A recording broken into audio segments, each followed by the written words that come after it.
अभिजीत भी हमारे साथ जुड़ गए हैं विद्या प्रतिष्ठान से, जहां पर अजित पवार का अंतिम संस्कार किया जाएगा। विद्या, अभी तक फिलहाल वहां कौन कौन पहुंच चुका है? अभिजीत, अभी कौन कौन वहां पर पहुंच चुका है? देखिए, जिस तरीके से हम लोग इस तैयारियां देख रहे हैं, अभी विद्या प्रतिष्ठान में एक स्टेज बनाया गया है। वो 8 से 10 फीट बड़ा स्टेज बनाया गया है, जिसके ऊपर अजित पवार जी का पार्थिव शरीर जो है वो रखा जाएगा। उसको पूरी तरह से फूलों से सजाया गया है। एक तरफ वीआईपीज की बैठने की व्यवस्था की गई है, एक तरफ परिवार वालों के बैठने की व्यवस्था की गई है। जिस तरीके से हम लोग देख रहे हैं, पुलिस का भारी बंदोबस्त लगाया गया है, क्योंकि पूरी वीआईपी मूवमेंट जो है वो होने वाली है। स्टेज पर जो लोग आपको दिख रहे हैं वो अजित पवार जी के बेहद करीबी लोग हैं। विनोद सातव दिख रहे हैं, वो यहाँ के मेयर है। अजित पवार जी के एक पीएस दिख रहे हैं पाटिल, वो अजित पवार जी के साथ कई सालों से करीब से काम करते आए हैं। और पूरे फूलों से जो है ये पूरा स्टेज जो है वो सजाया जा चुका है। अपने नेता को अंतिम विदाई देने की तैयारी जो है उसमें कार्यकर्ता लगे हुए हैं। बहुत सारे कार्यकर्ता अक्रॉस द स्टेट यहाँ पर जुट रहे हैं, आ रहे हैं विद्या प्रतिष्ठान के ग्राउंड पर। एक खासियत थी अजित पवार जी की, वो थी कि उनका एस्थेटिक सेंस बहुत ही बढ़िया था। उनको कतई गंदगी या फिर कूड़ा कचरा पसंद नहीं आता था। तो ये पूरा परिसर आप देखेंगे विद्या प्रतिष्ठान का, तो एकदम साफ सुथरा नीट क्लीन परिसर जो है वो रखा गया है। दूसरी ओर अगर तो उनको फूल भी बहुत पसंद थे, तो फूल जो है ज़्यादातर उसका यूज़ जो है वो सजाने में किया गया है। लकड़ियां लाई गई है लास्ट राइट्स के लिए। पूरे राजकीय सम्मान के साथ उनकी अंतिम विदाई होगी, लेकिन उससे पहले अजित पवार जी की एक छोटी अंतिम यात्रा निकलेगी, जो कि कहा जा रहा है कि वो गदिमा सभागृह से निकलकर यहाँ तक आएगी, जो कि 200 मीटर का महज फासला है। और वहाँ से वो इस स्टेज पर उनका पार्थिव लाया जाएगा और यहाँ पे हिंदू रीति रिवाज के अनुसार उन पर अंतिम संस्कार जो है वो किए जाएंगे।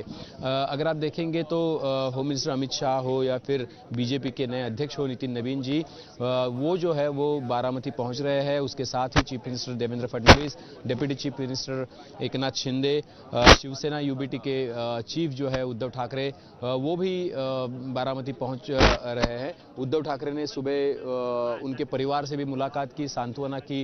अजित पवार जी, ये ट्रेजेडी ये है कि अजित पवार जी जो है वो घर के एक कर्ता धर्ता थे, फैमिली के कर्ता धर्ता थे, एनसीपी के कर्ता धर्ता थे। शरद पवार जी की 60 इयर्स की पॉलिटिक्स जो है उसमें से 45 इयर्स जो है वो अजित पवार जी ने संभाले है, बारामती संभाली है।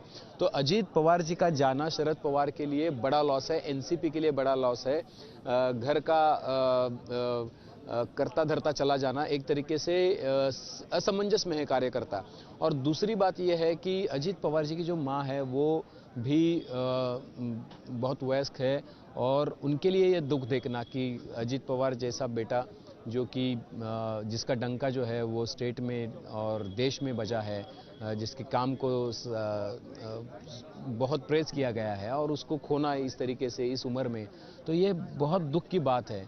हमने अगर कल शरद पवार जी की एक वीडियो बाइट देखी होगी तो उनको कभी भी ऐसा नहीं देखा है। महाराष्ट्र के राजनीति में आप किसी से भी पूछेंगे तो आपको पता चलेगा कि शरद पवार को ऐसे कभी किसी ने नहीं देखा होगा। पूरी तरीके से टूट चुके थे, आवाज़ नहीं निकल रही थी गले से उनके, वो बात करना चाह रहे थे लेकिन हो नहीं रहा था।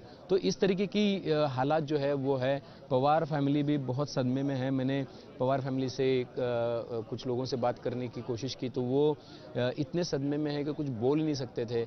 कुछ यादें भी है उनके पास, किसी से 2 दिन पहले बात हुई थी, किसी से 4 दिन पहले बात हुई थी, किसी से बोला था कि 2 दिन के बाद आकर मिलो। तो ये सारा जो है तो अजित पवार ही थे जो कि ये सब कमान संभाल रहे थे।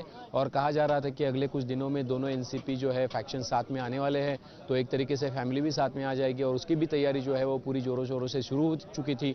लेकिन उसी के पहले अजित पवार अपने लोगों के बीच अपनी मिट्टी में आ रहे थे, अपने घर आ रहे थे, प्रचार के लिए आ रहे थे जिला परिषद और पंचायत समिति के, और उसी वक्त उनका प्लेन जो है क्रैश हो गया।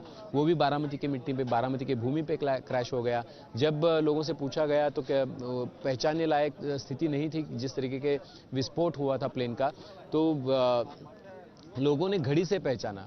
ये भी एक आयरनी है कि अजित पवार जी ने राजनीति यहीं से शुरू की, 91 में लोकसभा में चुनकर गए, बाद में यहीं से 8 बार विधायक चुने गए, 5 बार उप मुख्यमंत्री बने और तगड़े वोटों से चुनकर आते थे और इसी मिट्टी से कमिटेड रहे, इसी लोगों से कमिटेड रहे और इसी भूमि पर उन्होंने अंतिम सांस भी ली और उनको पहचाना तो भी उनके हाथ में जो घड़ी थी उससे उनका शो जो है वो पहचाना। और देखिए घड़ी जो है वो एनसीपी का सिंबल भी है, एनसीपी की पहचान है, अजित पवार जी की पहचान है, पवार फैमिली की पहचान रह चुकी है बहुत सालों तक। तो एक तरीके से वो आयरनी भी यहाँ पे दिखती है। पूरा वातावरण जो है वो शोकमग्न वातावरण है। लोग काफ़ी हताश निराश है, दुख में है, दर्द में है और अपने नेता को अंतिम विदाई देने के लिए पूरी तैयारी जो है वो हो चुकी है। पुलिस ने भी भारी बंदोबस्त यहाँ पर जारी कर दिया गया है। अभिजीत, देखिए काफी भावुक पल है ये पूरे पवार परिवार के लिए। ऐसे में अजित पवार क्योंकि एक वरिष्ठ नेता थे अभिजीत, तो क्या प्रधानमंत्री नरेंद्र मोदी भी पहुंचेंगे उनको अंतिम विदाई देने के लिए? अभी तक जो जानकारी आ चुकी है उसमें नरेंद्र मोदी जी का, प्राइम मिनिस्टर का कोई भी प्रोग्राम जो है वो अभी तक तो सामने नहीं आया है, लेकिन होम मिनिस्टर अमित शाह जी हो या फिर बीजेपी के अध्यक्ष नितिन नवीन जो है वो हो, राज्य के मुख्यमंत्री, बाकी राज्य से भी बहुत सारे नेतागण जो है वो बारामती पहुंच रहे हैं। हमें पता है कि जिस तरीके से नेशनल फिगर है शरद पवार साहब और सुप्रिया सूले भी लोकसभा में 15 साल से काम कर रहे हैं, तो एक तरीके से उनके जो कॉर्डियल रिलेशन जो है वो बहुत सारे लोगों से रह चुके हैं। तो बहुत सारे नेता जो है वो भी मुझे लगता है कि यहाँ पर शिरकत करेंगे, यहाँ पर आएंगे, लास्ट रिस्पेक्ट देने, अंतिम विदाई देने, अंतिम दर्शन के लिए आएंगे। लेकिन प्राइम मिनिस्टर नरेंद्र मोदी जी का कोई भी प्रोग्राम अभी तक तो ऑफिशियली सामने आता हुआ नहीं दिख रहा है। हालांकि बाकी सारे leaders across the party, BJP हो, शिवसेना हो, यूबीटी हो या फिर देश के बाकी राज्यों से भी जो प्रांतीय पार्टीज हो, वो सारे लोग जो है वो यहाँ पर आ रहे हैं। विद्या प्रतिष्ठान में कल से ही तांता लगा हुआ था, बहुत कतारें थी, बहुत सारे लोग आए हुए थे, शोक में थे। कई लोग तो ऐसे थे कि वो स्टेज की तरफ आने की हिम्मत नहीं कर पाए, वो देखने की हिम्मत नहीं कर पाए। बहुत सारे ऐसे लोग मिले वो जो पीछे ही खड़े रहे, बस खड़े रहे, मौन खड़े रहे। तो एक तरीके से ये भी बड़ी श्रद्धांजलि थी कि देखिए यहाँ पे घोषणाएं भी लग रही है कि अजित दादा वापस आइए और अजित दादा अमर रहे, इस तरीके की घोषणाएं भी जो है वो यहाँ पर लगती हुई हमें दिखाई दे रही है। तो ये सारे जो लोग हैं वो राज्य के विभिन्न हिस्सों से आए हैं, अजित पवार जी के समर्थक है, बारामती से है, बाहर से है। ये सारे लोग जो है वो एक ही चीज़ जो है वो उनके लीडर को उन्होंने खोया है, उसका दर्द जो है तो उनके बातों में भी हमें नज़र आता है।